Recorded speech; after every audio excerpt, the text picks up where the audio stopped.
I sent my parents $550 a week so they could live comfortably. But on my kid's birthday they never showed. When I called, Dad snapped, "We don't count your family." I hung up shaking and shut down every account in my name. 40 minutes later my mom went crazy.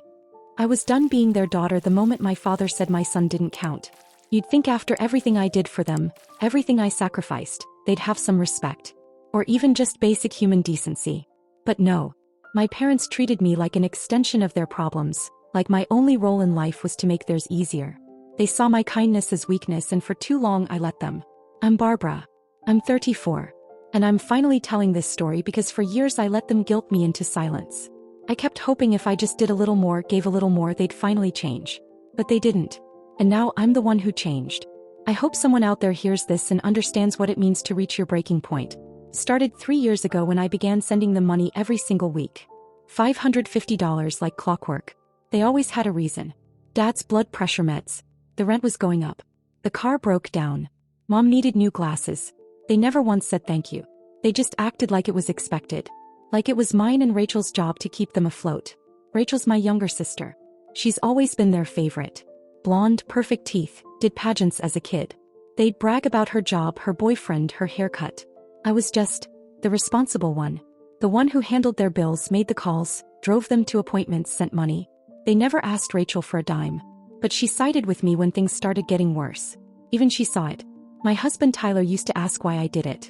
Why I let them treat me that way. I didn't have an answer. I just couldn't imagine cutting them off. No matter how cold they were to us, especially to our son. They never bonded with him. Never babysat. Barely acknowledged his birthdays. Mom once said she didn't feel connected to him because he looked too much like Tyler.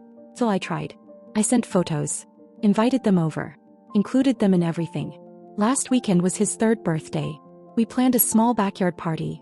Nothing extravagant, but he was excited for weeks.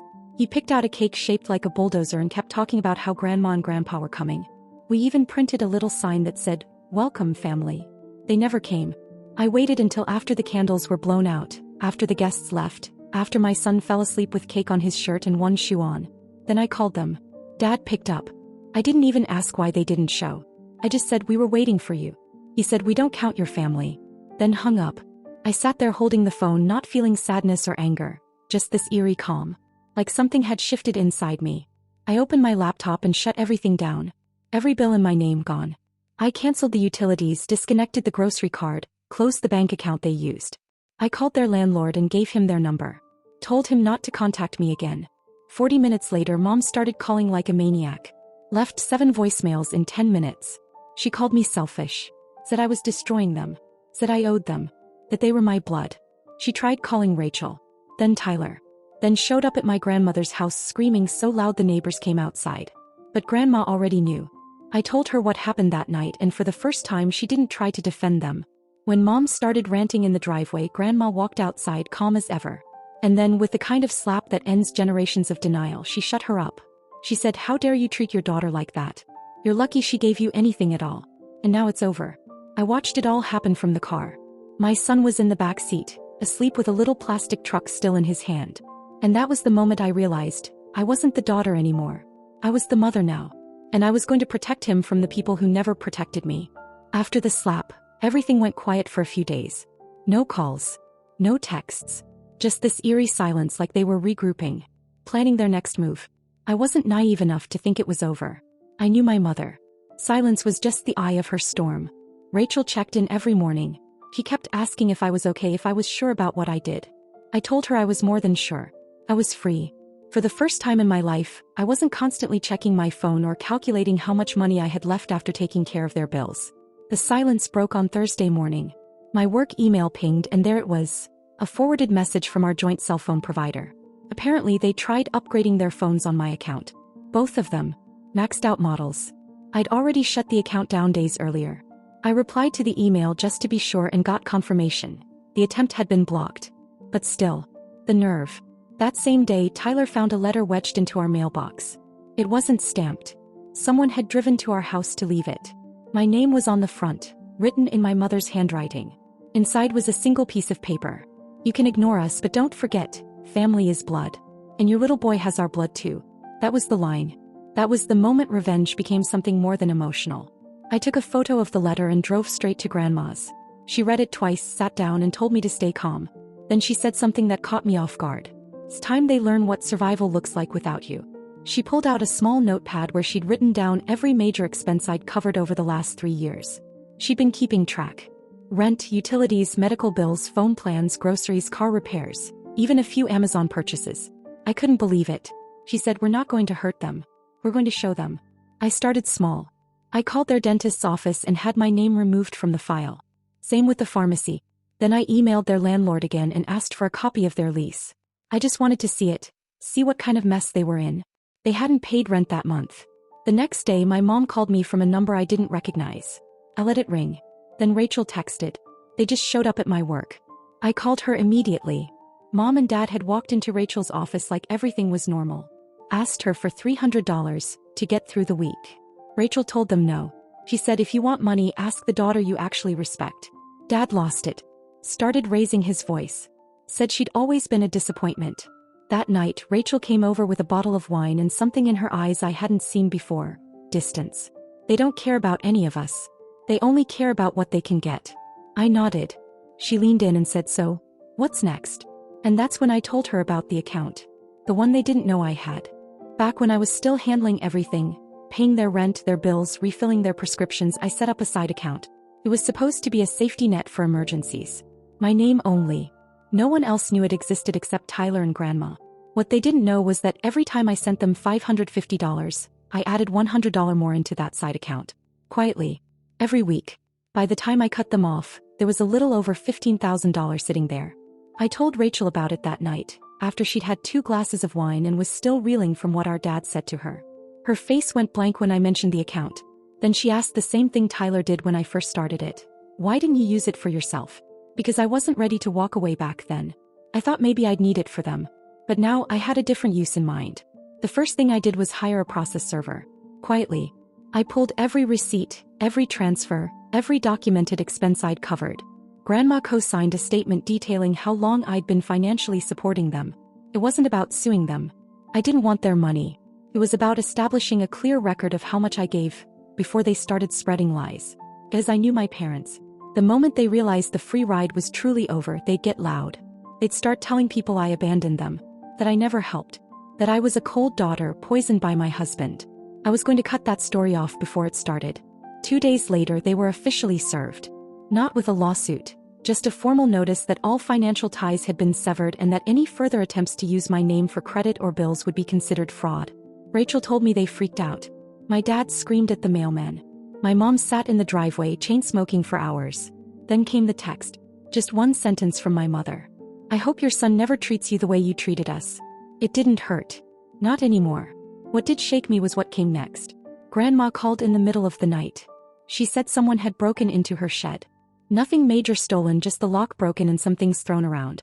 The only thing missing? A box of my old school stuff she had kept. Report cards, baby pictures, letters I wrote as a kid. We both knew exactly who had done it. I didn't sleep that night. Tyler sat with me in the living room while I went through every security camera we had. I checked my son's room 3 times. I couldn't explain it, but something in me flipped. They weren't just trying to guilt me anymore. They were trying to get to me through my past. Through my child. So I started phase 2. If they wanted to dig into my life, fine. But they were going to find something else. Something that would blow back right in their faces. And I knew exactly where to start. I called the one person they thought they had wrapped around their finger. Uncle Dan. Uncle Dan was my dad's younger brother. Grew up in his shadow, always getting blamed for everything that went wrong in the family. He moved out of state years ago after a huge falling out none of us really understood. All I knew was that my parents hated him. Talked about him like he was a drunk loser who never amounted to anything. But I remembered something. One night when I was 16, I overheard a late-night call between Mom and Grandma. Grandma was furious. She said, "You and Alan stole what was never yours and Dan has every right to be angry." At the time I thought it was just about inheritance drama or something petty. But now that they were escalating, now that they were sending threats and breaking into sheds, I wanted answers. I wanted leverage. So I called Uncle Dan. Told him everything. About the money. About the birthday. About the letter. The slap. The break-in. He went quiet for a moment. Then he said, "I've been waiting for this day for 20 years. I asked what he meant. And what he told me turned everything upside down. Apparently when their parents passed, my grandparents on my dad's side, There was an inheritance left for all 3 sons. Except there was a catch. My grandparents didn't trust my father with money. Not because he was irresponsible. Because he was manipulative. So they wrote up a will that divided the estate 3 ways, but with one condition. Barbara's portion will go to her directly when she turns 30. Barbara. Me. My grandparents left me money. Not my parents. Not Uncle Dan. Me. Uncle Dan had a copy of the original will. But when my dad got to the lawyer first, he claimed I didn't want anything to do with it. That I'd declined it. I was 17. I didn't even know they died until 2 weeks after the funeral. Uncle Dan said he suspected something, but back then he had no proof. And no money to fight it. He offered to send me everything. Documents, emails, even a letter my grandmother wrote me that was never delivered. I gave him my address. 3 days later, a package arrived. Inside was a handwritten letter dated 12 years ago. If you're reading this, it means you finally saw through the lies. You were always meant for better things. Don't let them take that from you. I felt sick. I sat on the kitchen floor reading it again and again. Tyler didn't say a word. He just sat next to me. I called Rachel. He came over that night. Read the letter. Read the will. She didn't say much either. Just whispered they're monsters. But that wasn't even the worst of it. The next morning Rachel called me panicked. Said she got an anonymous email with an attachment. A folder of old pictures. Someone had taken photos of her house. Her front door. Her car. Her bedroom window. The email just said, pick a side. Fast. She called the cops immediately. They said without a clear threat there wasn't much they could do. But now we knew, it wasn't just about guilt anymore. It was intimidation. They were trying to scare us back into submission. And maybe that would have worked once. But now I had a copy of the will. I had the original letter. I had Uncle Dan. I had Rachel. I had Grandma. And they had nothing. So I went to a lawyer. And I told him everything. The lawyer was calm but blunt. He said, if what you're showing me holds up, this is going to get ugly for them, fast. He reviewed the documents from Uncle Dan, the letter from my grandmother, and the paper trail of financial abuse I'd quietly compiled over the years. Then he pulled something up on his screen and turned it toward me. There's a trust in your name. Still active. My heart dropped. I didn't know what to say. The trust was real. Established by my grandparents with a provision that no funds could be accessed until I turned 30. The same year I started sending my parents money every week. They had spent 3 years draining their daughter's bank account while secretly sitting on mine. The worst part. They'd forged my signature 3 times to withdraw small amounts for emergencies. $2,000 here. $1,500 there. The lawyer said we could press charges. That this went far beyond family drama. This was theft. Fraud. I didn't give him an answer. Not yet.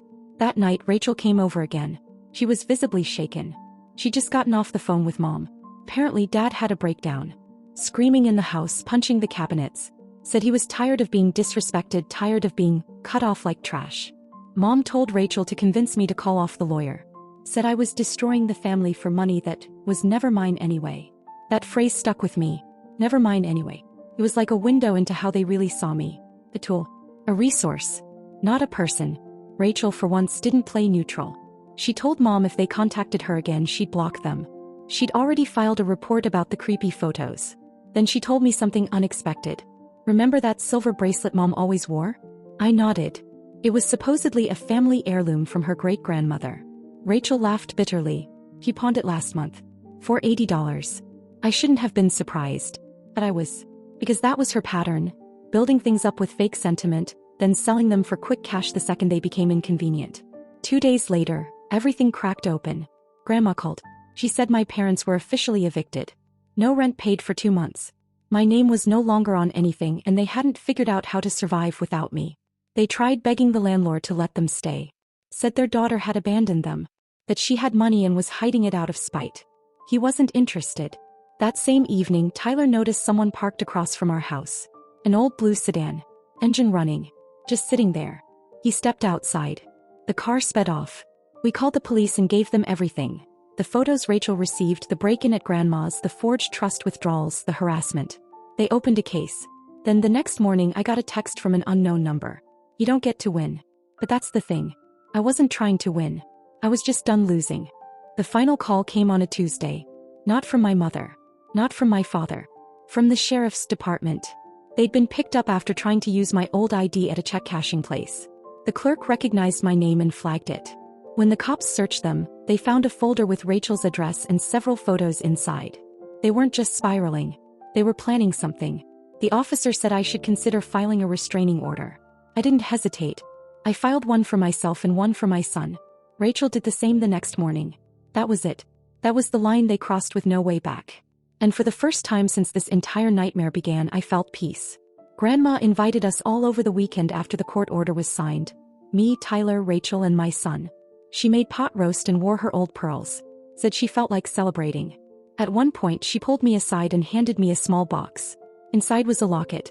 Not expensive, not flashy. But when I opened it, there was a photo of me as a toddler and another of my son from the birthday party. She said, "This is the family that matters."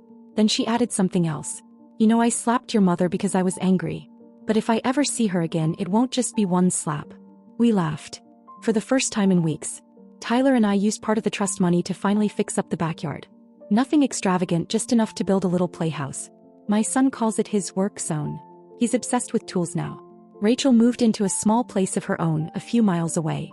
She comes over every Friday for dinner and helps babysit on the weekends. We've never been closer. As for my parents, they vanished. The last we heard, they were staying with a cousin out in the desert. No car, no job, no money. Uncle Dan sent me a photo a few weeks later. He'd run into them at a gas station. Said they didn't even recognize him.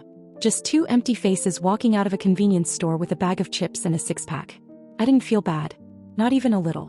Because this wasn't revenge. Not really. This was correction. This was what happens when you spend your whole life burning bridges and finally run out of wood.